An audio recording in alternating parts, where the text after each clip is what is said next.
இந்த கணக்கு வாத்தியார் ஏன் எப்பவும் என்னையே கேள்வி கேக்குறாரு? எனக்கு கணக்கே பிடிக்கல. ஏய் சுவாமி, நீ பயப்படாதே. கணக்கு வாத்தியாரை விட நான் நல்லா கணக்கு சொல்லித் தருவேன். அந்த வாத்தியார் உன்னை துன்பப்படுத்தினா சொல்லு, நான் இருக்கே.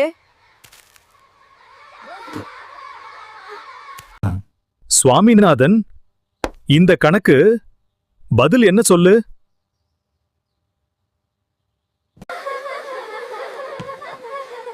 சுவாமி மீண்டும் சிக்கிட்டான்.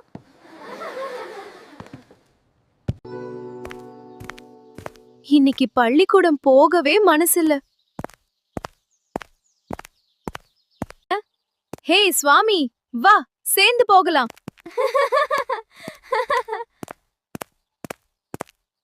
ஐயோ, வீட்டு பாடம் செய்யவே மறந்துட்டேன். பரவாயில்ல, நான் உதவி செய்கிறேன்.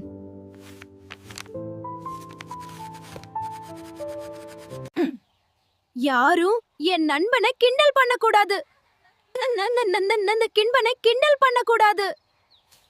வாங்க எல்லாரும் சேர்ந்து சாப்பிடலாம்.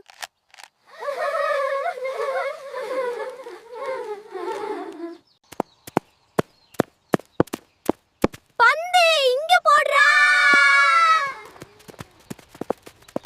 இப்ப பாருங்க என் ஷாட்ட.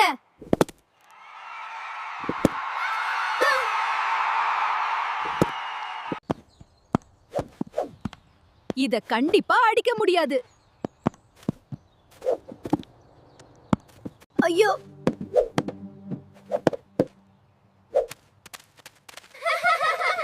கையில இருந்து போயிடுச்சே. சுவாமி, அந்த புது பையன் ராஜம் ரொம்ப பந்தாவா வர்றான்.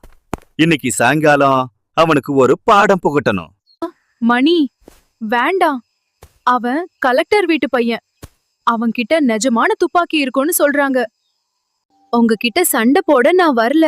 நாம ஏன் நண்பர்களா இருக்க கூடாது? என்கிட்ட நிறைய பொம்மைகள் இருக்கு. நாம எல்லாரும் சேர்ந்து படிச்சா பரீட்சையில நல்ல மார்க் எடுக்கலாம்.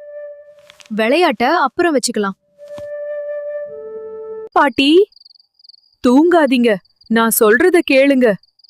ராஜம் ஒரு புலிய கொண்டிருக்கான் தெரியுமா? அப்படியா கண்ணா? உன் தாத்தாவும் அந்த காலத்துல ரொம்ப தைரியமானவர். அவர் ஒரு முறை சாமி, பாட்டிய தொந்தரவு செய்யாம போய் படி. பரீட்சை நெருங்கிடுச்சு. வெள்ளையனே வெளியே!